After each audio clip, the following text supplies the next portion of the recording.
قیمت بیت کوین از 64 به 80 هزار دلار رسید و خیلی الان خوشحالن و بعضیا دارن براش تارگت های نجومی و عجیب و غریبی ارائه میدن. ولی قبل از هر تصمیم گیری یه نکته اساسی وجود داره که باید بهش توجه بکنید. ریسکایی که قبل از رشد بازار برای مارکت کریپتو وجود داشت همچنان هم وجود داره و از بین نرفته. مثلا همچنان احتمال درگیری مجدد و تنش مجدد بین ایران و آمریکا وجود داره و حتی گسترش این جنگ به منطقه. علاوه بر این احتمال افزایش تنش تجاری و اقتصادی بین چین و آمریکا وجود داره، مثل داستان تعرفه ها که ترامپ هی اینو تغییرش میداد و باعث میشد که مارکت کریپتو ریزش بکنه.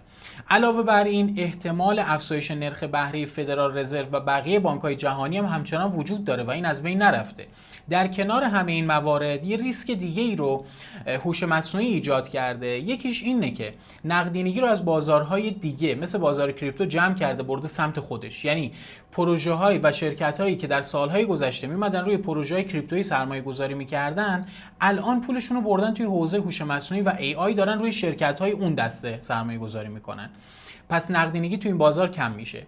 علاوه بر این هوش مصنوعی هک کردن رو سریعتر و راحتتر کرده و ما میبینیم هر چند وقت یک بار یه خبر هکی توی بازار کریپتو منتشر میشه که یه سری پروژه های خوب هم هستن که دارن هک میشن و باعث میشه کل مارکت کریپتو ریزش بکنه و هر لحظه ممکنه تاپ 10 بازار این اتفاق براشون بیفته و اون موقع اصلاح شدیدتری توی بازار خواهیم داشت.